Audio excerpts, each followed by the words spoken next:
सत्य, ठळक व निर्भीड, सक्षम न्यूज। पडळकरांचा मोहरा जयंत पाटलांच्या गळाला।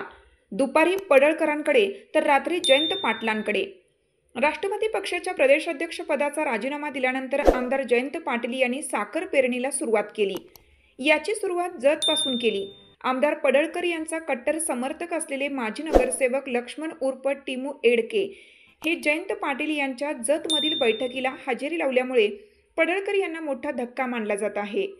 एडके राष्ट्रवादी काँग्रेस पक्षाच्या माध्यमातून जयंत पाटील यांच्या नेतृत्वाखाली नगरपालिका निवडणूक लढवणार असल्याचे संकेत दिले।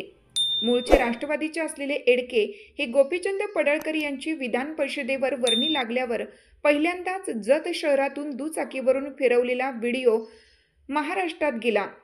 त्याची चर्चा राज्यभर झाली। त्यावेळी महाविकास आघाडीची सत्ता होती।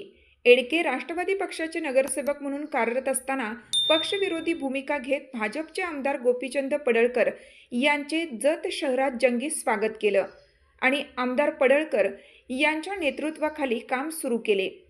पडळकर यांच्या माध्यमातून एडके यांनी प्रभागात त्यांनी मोठ्या प्रमाणात विकास कामे केली। विधानसभा निवडणूक टिमू एडके यांनी प्रचारात आघाडी घेत आपला करिश्मा दाखवला। गेल्या काही दिवसापूर्वी जत शहरात मोठ्या प्रमाणात पडळकरांनी निधी आणल्याचे एडके यांनी जाहीर केलं होतं। सर्व काही व्यवस्थित चालू होते।